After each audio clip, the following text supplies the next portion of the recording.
was watching some nature documentaries about bugs and I wondered, could I film something like this inside my house? So I filmed a nature documentary right here. Don't you see it? Here. Wait. Yeah, we've got a lot of work to do before we can film a documentary about nature and bugs. Most importantly, you need nature and bugs. So first I'm gonna gather some materials. With those materials, I'm gonna build a giant natural ecosystem. And in there, we can film the nature documentary. So let's get some materials. The best place to find materials to build a forest ecosystem is a forest. And the foundation of everything is dirt. Luckily, I found some dirt that was dug up by wild boars. And as a biologist, I can tell you they do this to attract idiots that film themselves digging up dirt. But the joke is on them. I'm not an idiot. Okay, next is rocks. You're probably thinking, nice river. And I am thinking, nice stone. I wanted this specific one because it rocks. I'm sorry. I collected some more small rocks on the forest floor here. You'll see later why I need these. These are important. The last thing we need before we can build an ecosystem is plant stuff. And no, that's not a cucumber. I discovered shifting focus on my camera, so I'm stuffing a lot of these crappy shots in the video. What you're seeing here is my hand. A leaf litter will serve as decoration and as food for the animals. A terrarium without moss is like it just sucks, okay?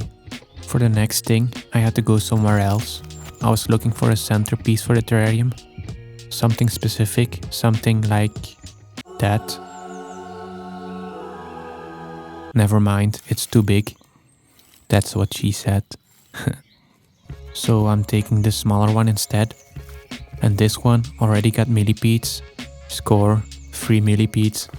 Quick tip from a biologist. In nature, leave nothing but footprints. And take nothing but pictures.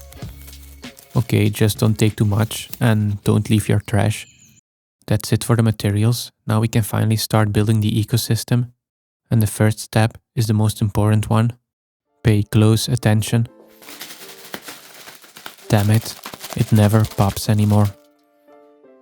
Did you see the transition? Smooth.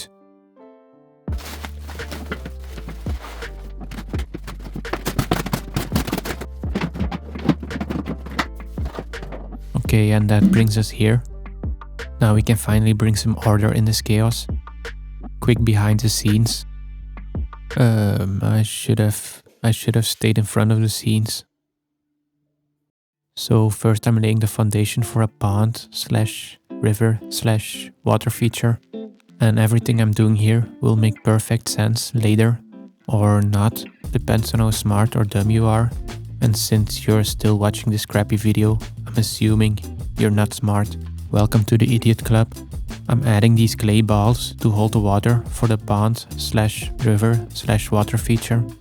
You've seen enough of me touching dirty balls, so I'm gonna quickly explain what's next with my superior animation skills. So this is what we have now. Next I can add the dirt on the balls. And then add the water.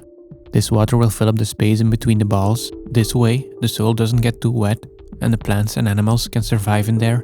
I just need to separate the dirt from the balls with some kind of mesh. And after that we can add the plants and animals. This was my presentation. Please leave a like. I'm using this window screen as a separator for the dirt and the balls. I measured it and cut it to perfect size. Like a glue. I forgot the pond / river / water feature. Okay, now it's time to add the dirt. I know you guys love to see me put dirt on balls, but I have to speed things up here. Remember the centerpiece? And I had to take a smaller one. Well, this is the smaller one.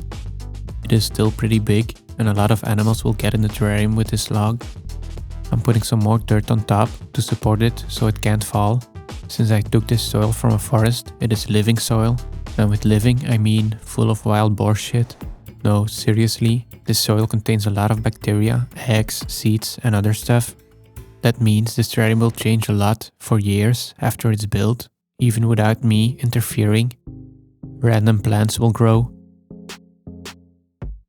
and animals will hatch, just like in real nature outside. Remember, this needs to look as natural as possible, and nothing screams nature like rocks. I'm just throwing some random stuff in here. Real ecosystems aren't perfect either, they are chaos. Remember what the end goal is here. The end goal is this awesome terrarium, and it is going to be amazing. Oh right, the end goal is make a nature documentary. I almost forgot. It is going to be amazing. I'll shut up now and add the plants. As a biologist, I can tell you these plants are green. No, seriously, I will give you some more info. This right here is a hand. No, really serious now. These both are ferns, just different species. These are perfect for a terrarium because they like a more humid environment. And this is a small tree. And this plant here is not a small tree. Finally time to add the moss, because remember, a terrarium without moss sucks. Adding a bit of moss makes it immediately look more natural. And that is important. I need to be able to film the documentary in a way that you don't know it is filmed in a terrarium. But of course you know, because you have been watching me build it for 6 long minutes. Just pretend you don't know, okay, when you're watching the documentary at the end. I'm adding a lot of leaf litter, not only as food for the animals, but without it, this terrarium would look artificial. The pond is missing one important thing. More rocks. No, seriously, I'm adding the water now. And after that, the terrarium is finished. Then we just need to add the animals and we can film the documentary. So this is the giant ecosystem. I'm calling it giant because this is already big, right? Guys, please tell me this is big. I'm adding some water to make it look like it just rained in there. Let's compare the terrarium with our plan. Okay, looks about right. Now we just need to add the animals, starting with a bunch of isopods. Most of the animals I'm going to put in here don't like light, including these millipedes here. That means they're going to look for a place to hide under the leaf litter or under the wood. And that also means I'm going to hate myself for trying to make this video. Just finding and filming these animals is hard enough, but filming them in a way that you don't see this is in a terrarium is near impossible. Lucky for me, Bob here is a paid actor. He's going to have one of the lead roles in the documentary. That is, if I can find him again. So the giant ecosystem is done. Now the moment is finally there. I just want to say before you watch, this is going to suck. There, expectations lowered.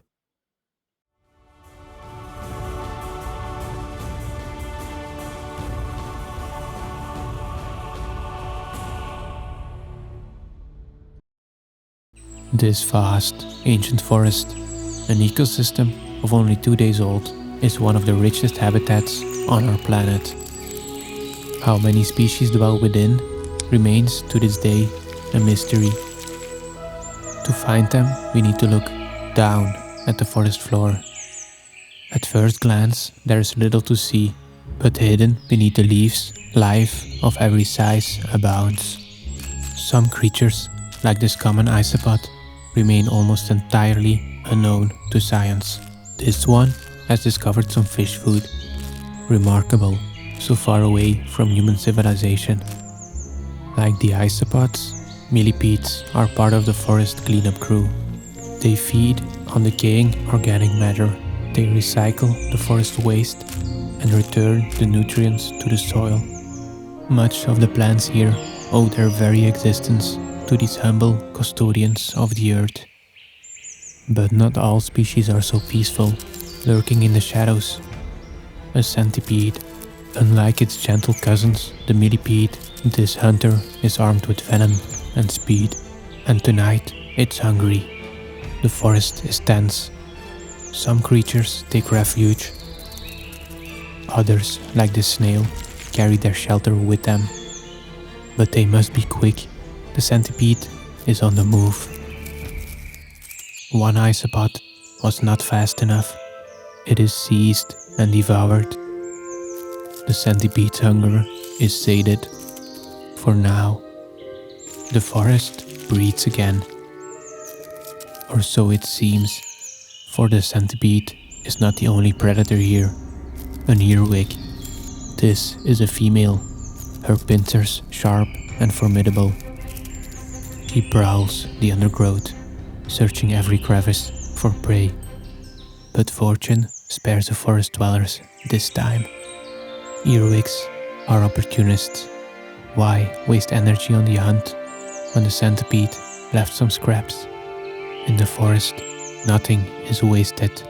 Every life is entwined in a circle of growth and decay. Such is the way of nature, even in this glass box. Yeah, please watch this video next. Thank you to all members, patrons, and everyone that watched. And thank you to the new patrons. I think you'll like this video next. Bye.